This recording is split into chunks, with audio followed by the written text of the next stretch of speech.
On the third one.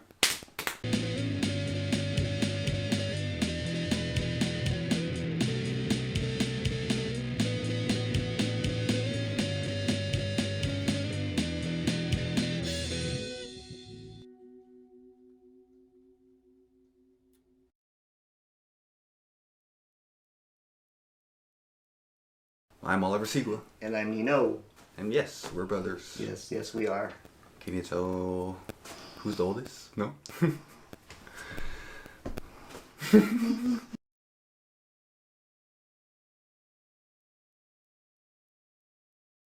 On the Rochambeau first. What? On the third one. What got me into comics? Oh, let's see. I don't know, just my dad. No, I wouldn't say pops, but more like just my mom taking me around the city on Mission Street, comic book shop, buying my first comic, and just learning how to draw. Just gravitated to these characters that I see on the shelves. And then as I got older, just tracing, trying to draw from reference, and later progressing to just drawing from memory. And then later on buying my own books and studying, collecting comics at the same time. Oh, so that was like more of your vivid memory of like with mom more? Yeah. And then she would, also buy groceries, whatnot. Yeah, and the other time, like, she was driving. Right. And then we would just hit up the comic stores. They're like 2 on 1 block on 23rd Street, which is not there no more. So, but yeah, as well as Pops buying me comics as well. Yeah. At liquor stores, spinner racks. I mean, for me, I think just being the youngest, I was getting your hand-me-downs, and it's like we both shared for the most part, and like mom and pa were always like, hey, share with your brother or something. Yeah. So I didn't really. I only remember like pa like taking me to the same corner stores, and buying those comics off those spinner racks and newsstands. So, and then I had like different memories with mom as far as like taking me to like see movies and stuff, and not so much comic book stores. Yeah. And I remember like pa just buying most of like my toys as far as like Power Rangers goes. Yeah. That was like the extension of comics. Like the action figures. And then the movies.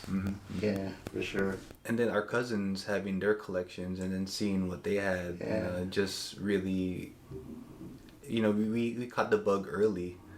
Yeah. But, I feel like when we got a little older, like, like when high school hits or something, it's like we try to be popular. We lose track of our hobbies and lights and whatnot. Right, just to kind of be part of the cool crowd, whatever that may be. And then how ironic now is just like this pop culture shift. It's like nerd or geek culture is cool now. Yeah, for sure. It's more acceptable. Yeah, so it's more okay now. Yeah. But the love was always there.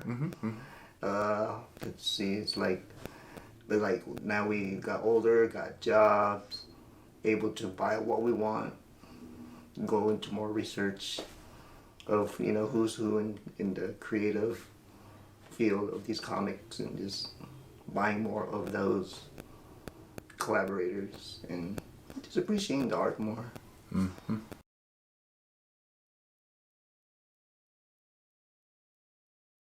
Yeah, it wasn't until after high school I decided to take writing seriously, and type of stories that I liked growing up, and then looking at the comics that I looked at and just seeing, like Grant Morrison and then Alan Moore. I mean, I grew to them afterwards, but I think it was better that way because my mind or my brain was able to comprehend like their storytelling style. Yeah, you and know. like how dense and complex. Yeah, and it was just really beyond the writing standard of comics, and then it's like broke away from it just broke away from that, you know, that standard American superhero, Yeah. you know, good deed of the day type of writing Format, you know? Yeah.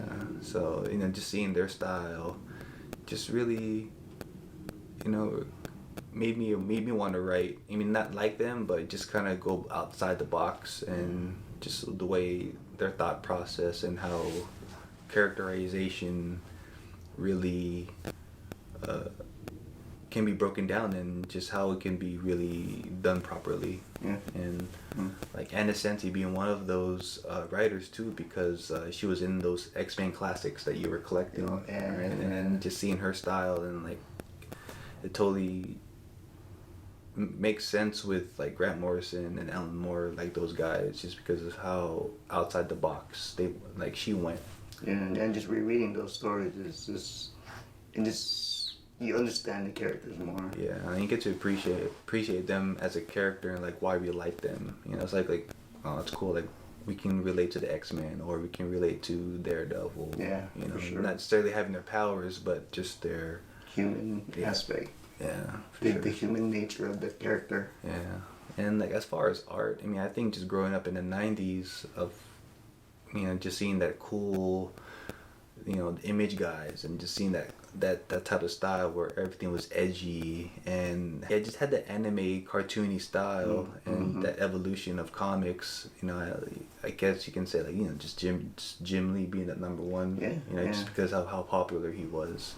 Especially on X-Men. Yeah, so. and just how we loved X-Men. Everything was X-Men in our lives. Yeah. So, yeah, for sure. I think Jim Lee was just that artist that really started it all, and then discovering that his style is not the only consumption. You know, it's like there's other artists like within Image Comics. You know, you got like Will Spatasio. Yes. And just seeing his style look although similar, but you know what they brought to the table was just their own thing. Yeah. And it was something really to you know, admire. And then, you know, as we got older, we get to really appreciate the lineage that they came off of. You know, the Jack Kirbys, the Will Eisners, and then Alfredo Alcala, Tony DeZuniga, like all the Filipino artists that overseas, and Mobius, you know, like those kind of artists and those kind of type of comics. You know, it really shows the broad spectrum of what kind of style you can have. Yeah. And doesn't necessarily have to be just Jim Lee. Yeah. You know, there's other artists that can tell phenomenal sequential art. For sure. You know, Yeah. so I mean, I think overall, like my top 10 will ever change, and people will be bumped down, and you know, kind of like the whole Wizard, you know, top 10 artists. Yeah, you yeah, know, for like, sure. Like, yeah, later on you appreciate like other storytellers. Yeah, and then there's like new ones coming into the scene. Like, oh wow! So I sorry you had to go down there. We can put you up there. Yeah, But for sure. It's you like, know. yeah, it's like rotating them. Yeah, I mean, it's like you're forever learning, you know, off of others and what they bring, and how you can add your 2 cents to it. Yeah, but for me, just honestly, growing up in the 90s, you know, just those, the image boy, like, just you know, whatever they drew and stuff. Because I wasn't really about the creators, I was more about the characters that came out. Right. You know, and as far as like drawing style, I didn't want to draw like a certain person. I like the characters they drew. Oh yeah. So we would try to copy that character the way they drew it. And would you get lost in trying to find your style? Yeah. Right? Yeah, totally. It's like, oh, I can't draw like him, but I like what he did here. And then you just progress from there. Yeah. And then, you know, less is more. And then on top of deadlines and just finding your style. Yeah, totally. Right. And like learning the history on comics, and again going back to like Jack Kirby, like he had an earlier style where it was more refined and more detailed, and then when he hit, or when the whole superhero thing boomed, his style changed and jumped at you and stuff. So I don't know if you want to consider it like his deadline style. That's why he was able to pump out so many stories. Yeah, and everyone had like the same face. Yeah, and then the lineage from him, John Romita Jr. And then how he considers his style deadline style. Yes. And you can really appreciate the storytelling that he has, but then it's still his style. So it's his and his trademark. And for sure, you'll always know it's JR. Yeah, whether you like it or hate it, but we really love it, and that's why he's on that list for us. Great storyteller. Mm-hmm. Great storyteller. Yeah. For me, like again, it was probably just the '90s, and the 2000s. I think that era was really that era where storytelling went outside the superhero box. Like they really went like reality with it in a way. For sure. Twisting it in there. More character depth. Dissecting. I don't know if it broke or made comics during that era, but it was really that shift that really helped storytelling. I mean, it caught us as new readers, trying to just, a fresh slate as far as, who these characters are, and just reading them, not so much paying attention to the creative team. Right, and then like the comic book writers became more dense, complex. Yeah, for sure. And which is good, a variety of comic storytelling. Yeah, totally. So it's like there's still some books that I haven't gotten to that I want to. Yeah, I mean, like Watchmen. Absolutely, man, and. But that's good with having physical copies in your shelf. You can always go back and read it when you want. Yeah, I mean, we're just too busy making our own stuff. It's just like it's just hard to get around. But knowing that it exists in the world is always good for us. Yeah. But maybe not for our shelves or our long boxes, because we can't fit everything. We use them as reference as well. I mean, what artist doesn't? Right, all those graphic novels, like, how did they execute this? Boom. Yeah. You learn still. Right. I mean, just looking at all the artists that we admire, and then they would have references and the lineage that they've studied off of, and it just totally makes sense that just to keep on learning and learn from those who started it all, and again, the Jack Kirby's, the Milton Canips, and the fact that comic books come in black and white as well. Yeah. And not always color. Yeah. But just learn the techniques. And the books that came out during the 70s and 80s, like the Ninja Turtles. Yeah. Right, and not knowing when we got old, or when we got exposed to turtles, it was through the movie and cartoons. We didn't really think like, it was a comic. Yeah. Until we learned into the history and like looking at these books, like autobiographies and interviews on YouTube. It's like, whoa, like they started from nothing, and it's like now it's $1 billion something. $1 billion franchise, man. Right. So. Yeah, you learn to appreciate creators. Yeah, and just what they go through. Right, and like. It's not easy making comics. Right. Yeah. But it's just something that it just shows the similarities that all of us artists have, when just making something, and it's just the process, and not really expecting that dollar, to come with it. I mean, that's just a byproduct, but you don't really expect that to be this phenomenon. Yeah. But you just put it out there just to make it. Yeah, you have a story to tell. Yeah, and I think that just goes for us as well. We just, we have stories to tell, because we don't try to guess what's gonna hit. We just make what we like. Yeah, and if we like it, I'm pretty sure someone else will like it. No, absolutely, and ultimately, us as human beings, and like the stories that come out of us, it's like. Every great story, or every story, comes from a bad decision, and I think us growing up, we've made bad decisions as far as just being human, and learning from that. Right, and I think there's absolutely a relatability from maybe not just here, but wherever and across the world, you know.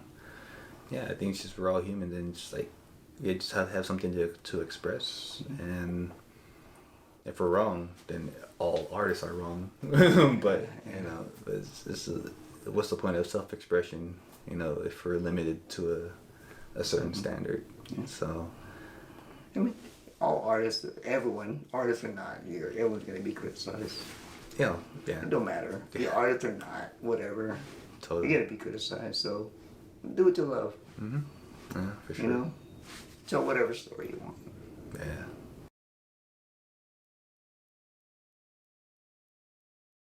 My art style, I think it's a cross between like manga, but definitely not realistic.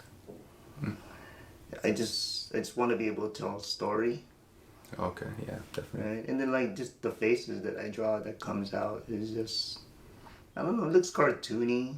Yeah, totally. But yeah, I don't know, maybe I just gravitate to that kind of art.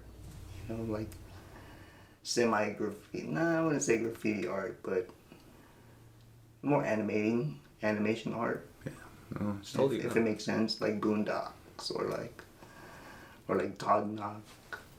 Yeah. But then with a little more grit, like Sean Murphy, just his detail, you know. But that's cool. Yeah, I totally agree. So I try to keep it less is more, and simple. You know, just as long as it tells a good story. Yeah. Yeah, you know, I mean, I take from here and there, from artists. So. I mean, because you can say our main influence was like cartoons first. Yeah, you know, right. With a mixture, like not having a lot of like comics within our collection, Yeah. but just being exposed to cartoons. Yeah, trying to draw the cartoon and the cards and whatever. Yeah. You know? Yeah. Right, and just taking like the storytelling from cartoons, even though it's like, yeah, it sells, but as far as like the panel choices and stuff like that. And then like artist style just goes out the window when you're trying to tell good storytelling. Yeah, well, yeah. So then you appreciate Will Eisner. You appreciate Jack Kirby, Romita Jr. Yeah, just the way they make that flow. Yeah. Uh-huh. Yeah. So as long as you got that in the back of your mind, then you should be good. Yeah. As a storyteller. Yeah. Style is secondary. Yeah. For sure. Yeah. For sure. Mm. Yeah, you might want to end up drawing a different style when you're on a different story. Right? Mm. So maybe your deadline style for that may be different. As far as for me, I mean, I think I'm still trying to find my style, because I just gotten back into drawing. I mean, I don't know, it's been almost going into 8 years now. Damn, already 8 years. Yeah, so Yeah, it's cool. yeah, still trying to figure it out, but like, I mean, I do kind of stir in the way of realistic. Mm-hmm. But then more of that open line type of art style, like kind of going back to the Silver Age stuff. Mm-hmm. But with a little, you know, I'll throw in like some cross hatches here and there. But you know, I'm still trying to find it, and I mean, I can easily like, you know, swipe a style if I needed to, like do a Jim Lee if I wanted to, just by just kind of like looking at that. Yeah, referencing it. Yeah. You know, but it's not my style. Yeah, but you know, I definitely can steal something off of him, which he has. You know, stealing off of Barry Windsor Smith. Yeah. You know, and then just studying his art, you know, kind of really pushes my way of how to crosshatch. Yeah, for sure. Oh, on top of David Finch. Oh, yeah. Yeah, I'm starting to like Sean Gordon Murphy's hatchings as well. Yeah. So those guys are art. I mean, and David Finch, you can totally see that he's doing that Bridgman reference. Yeah, for sure. And his cross hatching looks really tedious, but it's really cool to look at when it's, you know, at the finish line. Yeah, it looks tedious, but I bet you it's so therapeutic when you get lost in your work like that. I mean, It feels so good, like, oh man, that's cool. Maybe that's why he does it. Like, wow, he did that. So, you know, I think just for me, I'm just still trying to find that and evolve. But when it comes down to storytelling, that's what I aim for in my comics. Especially when I write too, I try to emulate how I would want to draw it and try to make it simple. Yeah. So I guess when you break down a script of mine, just try to make it simple, but like beat to beat. Yeah. Because just admiring movies and TV shows that we've had. And those storyboards, right? Yeah. Yeah. I mean, those are two different like monsters on its own, but you can still appreciate the storytelling elements from those two separately. Yeah, for sure. Yeah.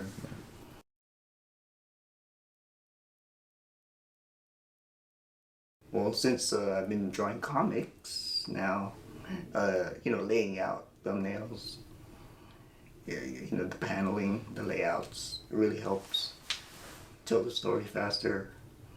And just taking those extra steps. And then, yeah, just drawing them out, seeing how it flows. Yeah, what looks good. I'll let this guy see it, see if he likes it, see if it flows. And everything's good, then we just, do it. We just go for it all the way. Yeah.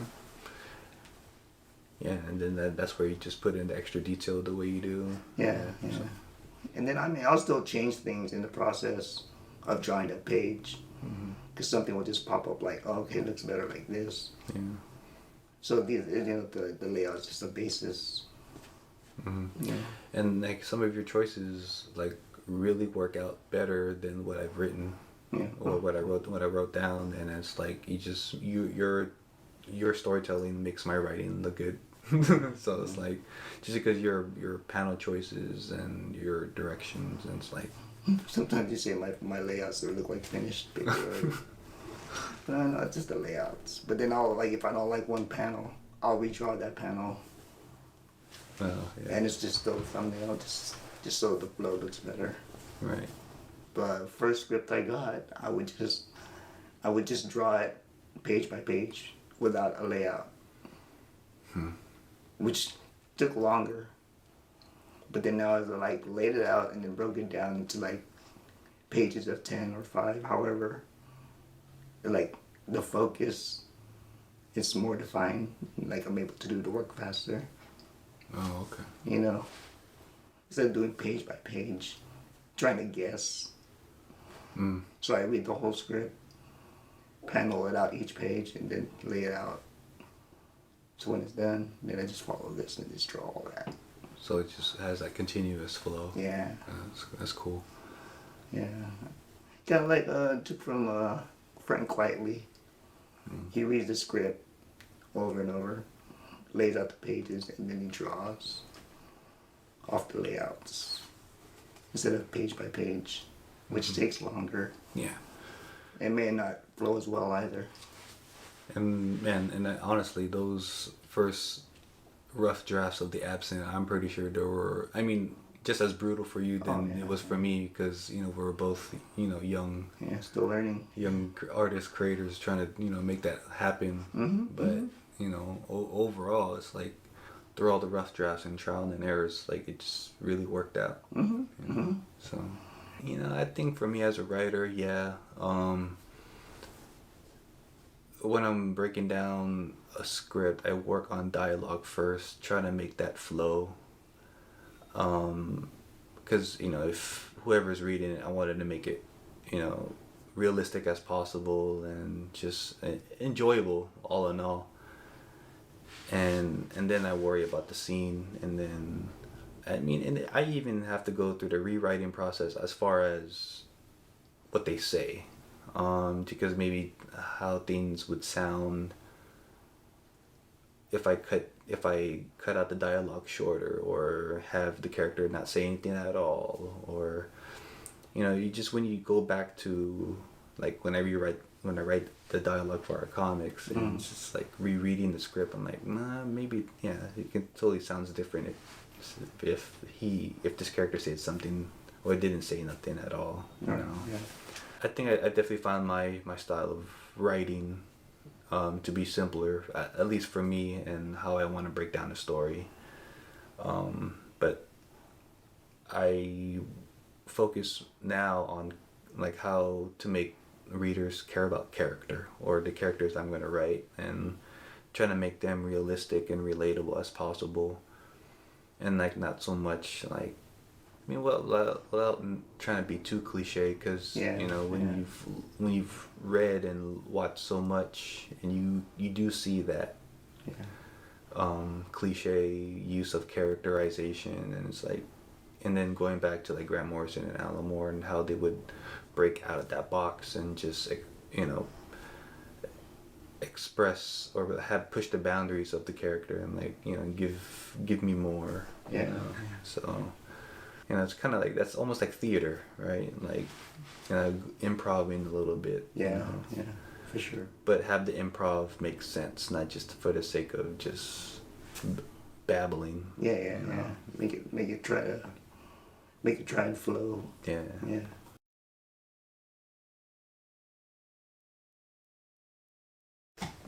My other creative endeavors.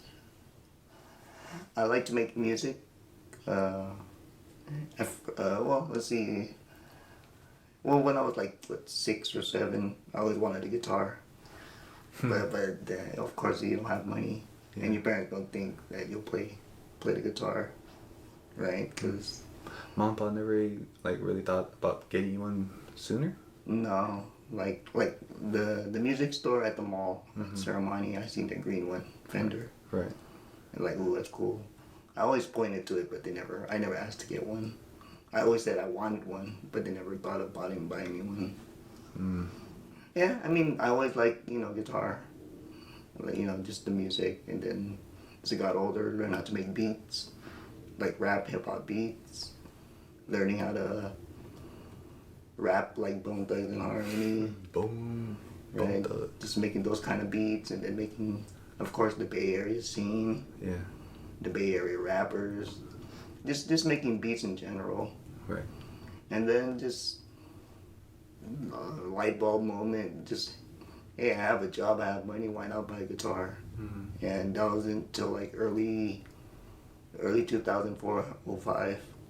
I decided to get my own guitar, electric, and just learn. Yeah, and then, took one class session, like 2 or 3 days, then I just quit and then just learned on my own. Taking that class wasn't beneficial, or?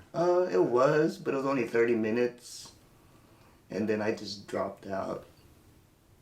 You know, it's like, yeah, and I just felt like he didn't have the patience to sit with me. Oh, okay. Right, and I felt more pressured. Yeah. Like, you know, like just looking at you, watching you. Yeah. But he just literally just gave me homework. And then after 2 or 3 classes, I just quit and just learned on my own. Learn tabs. And of course, the power of YouTube. As far as style, I'm not really a shredder. You know, I just like to make nice melodies. You know, just something simple.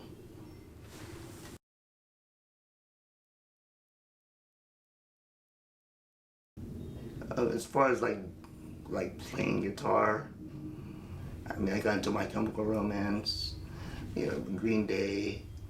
Just seemed like the basic chords.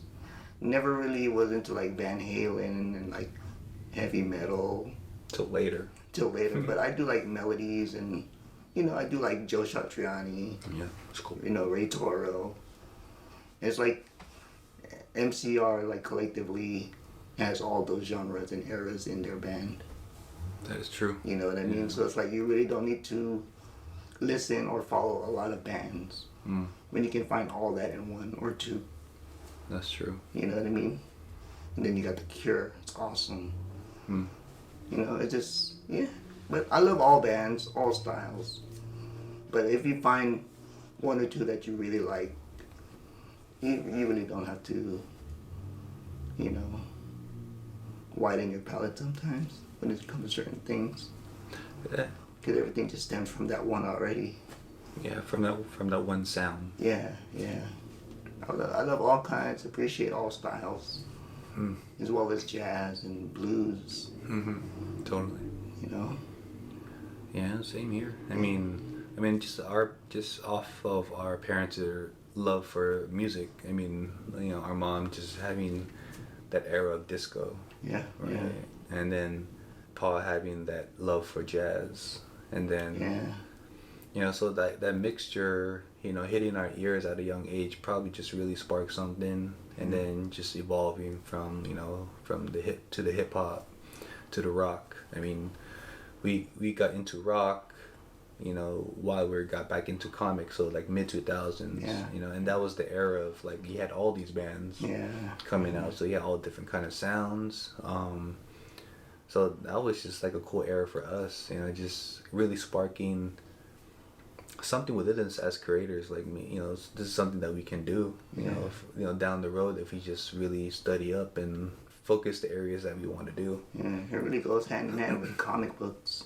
Yeah, music and comics. And movies. So it's like you can play your own soundtrack to your own comic or own movie. Yeah, totally. So, and it just works. Mm-hmm. Yeah, Pops knows how to play by ear.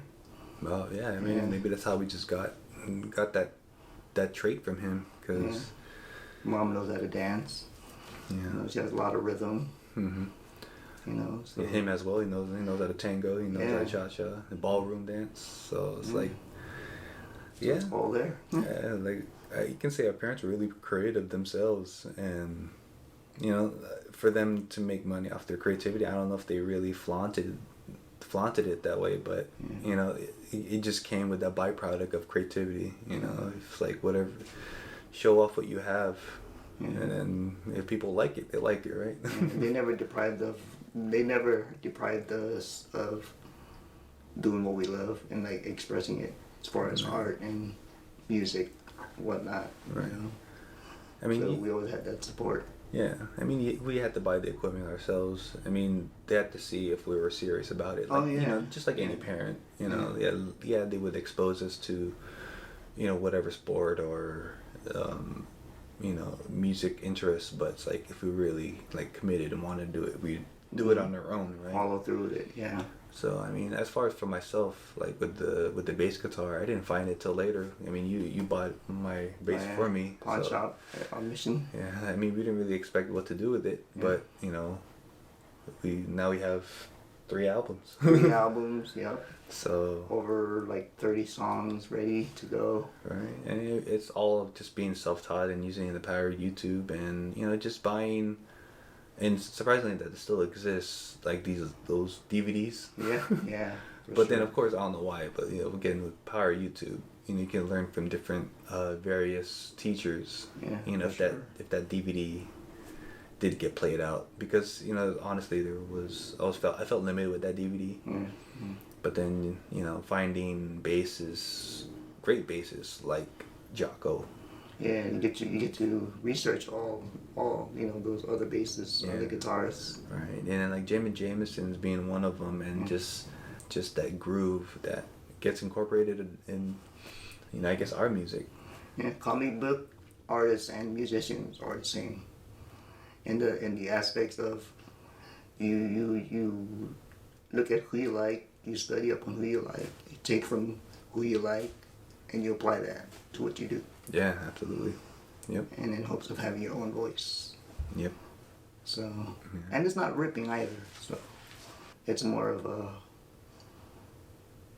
making your own gumbo. Right. Yeah. I mean, if you're given the same given the same ingredients, make your own meal. Yeah, for sure. So that's how you make it. Yeah, it's how you make it and how you like it. Yeah. And hope people like it too. Yeah.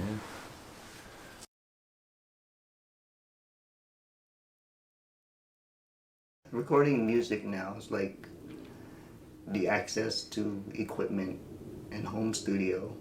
It really like saves money on studio time. That's a big game changer as far as the music industry, for sure. Yeah, for sure. And thankfully, coming from an engineering school, it didn't go to waste.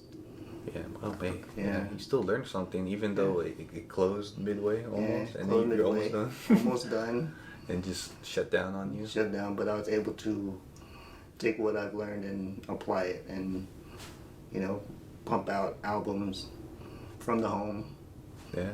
I've learned how to mic guitars, mic amps, know how to record vocals Before YouTube. before YouTube, and just it's still a learning process. Yeah. You know, not everything has to be overproduced. You know, I feel like the power of YouTube, people get to hear demos of, you know, these bands, Yeah. and they like those better because it's raw, Totally. right? As opposed to like overproduced by these corporate labels. Like, we want the raw stuff when you guys first came out. We want that sound. Mm-hmm. So that's why it's like maybe the mix may not be perfect, but the music is there, Yeah. Yeah. right? I mean, Nirvana went through their raw Yeah, stage, yeah. and MCR went through their raw stage, and it's like, it sounds just as good before the overly produced. Yeah, you know, for sure. And so you just, you know, if you really had that ear, you can hear the difference, and you know, I honestly would rather have raw sound than It's just like creating zines oh or totally mini see that. comics. Yeah, zines You know is what I mean? zines is totally part of that punk rock scene. Yeah, You know, yeah, Promoting these bands totally. through zines. Mm-hmm. Mm-hmm. So music and comics is definitely hand in hand. Yeah. Yeah. That's a given. Yeah, and that's how we're just trying to express our art, you know, knowing that we're able to do both, and you know, us being fans of MCR, and then the Way brothers, Yeah, you know, sure. they have their creative outlets as far as doing comics, and Yeah. then Gerard Way went to, you know, art school and graduated, and Yeah. now he's doing his own comics, went back to music. Yeah, yeah. MCR went back together and toured, you know. And So just, like, just be able to be able to bounce back and forth. yeah, and you know, I think that's where we are right now, just really bouncing back and forth as far as where our creative juices tell us where to go. I Yeah, mean, if we feel like sure. we're doing comics, we'll draw, and you know, we're still drawing, but you know, we'll still have ideas. Yeah, You know, randomly come into our minds, and we'll write it down. But we'll get to it when we feel like telling comics. yeah. It's just like those are the conversations we have over like donuts and coffee Yeah. at the coffee shop. Mm-hmm. Totally. If it's not music, it's comics. If it's not comics, it's probably sports cards Yeah. or whatnot. But yeah, Yeah. So I mean, we're really just trying to broaden our creativity and just see where it takes us. And you know, again, mentioning money being a byproduct. I mean, if it comes, it comes, and you know, yeah, that it comes from the potential fans. You know, if they want to hear or read what we have to say, you know, we'll be forever grateful. But I mean, in the meantime, we're just putting it out there. putting it out there, hoping you guys like it, Yeah. hoping it gravitates to you guys, and hoping we relate in some way. Yeah, I mean, I just, all in all, like creating this stuff, it's like I just want to leave something behind, you know, not so much just a name, you know. Yeah, You yeah. know, just want to leave some creative stuff behind, and Yeah, for sure. Leaving a legacy. Legacy is everything.